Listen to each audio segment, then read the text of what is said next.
Parsha begins with the sad story of the Jewish people suffering in exile of Egypt. Terrible exile under the wicked king Pharaoh. But also, part of the story is Moshe, our leader, was born. Beacon of light was born. And as we know the story, Basia, the daughter of Pharaoh, she was the one that found little Moshe in the river. He was in a little box, and Pharaoh, which wanted to wipe out all the Jews. How ironic that his daughter should be the one to save Moshe. Now she takes him home to her parents' home with a cute little kid, and Pharaoh raises Moshe. And then Torah says that Moshe gets older. Now this is the first encounter with Moshe and the Jewish people. And this is amazing to see why he was chosen as our leader.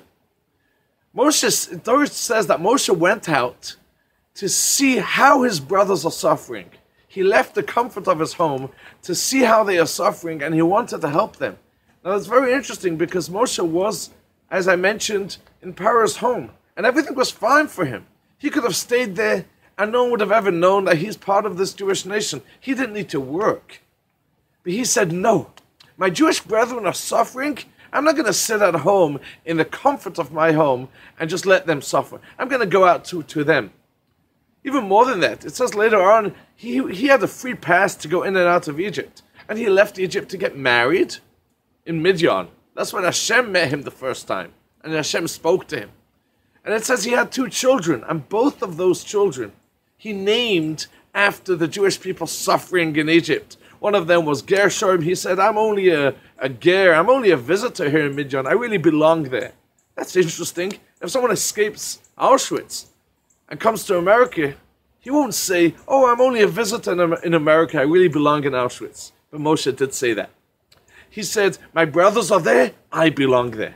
And Hashem said, that's why I'm choosing you as the leader of the Jewish people. You know what defines a good Jew? How much you care about someone else. Now this is true in the physical world and even more so in the spiritual world. When we say, oh, I'm fine. I keep Shabbos. I learn Torah. I keep the mitzvahs. Too bad, but thousands of other Jews don't, or millions don't. No. It's your responsibility to make sure everyone else are part of the Jewish family too. So, a good Jew cares about another Jew, physical and spiritual. Thank you and good Shabbos. This week's Shabbos, the traveling Hasidim will be going to the Aish Center of Greater Washington. We are very much looking forward. Have a wonderful Shabbos.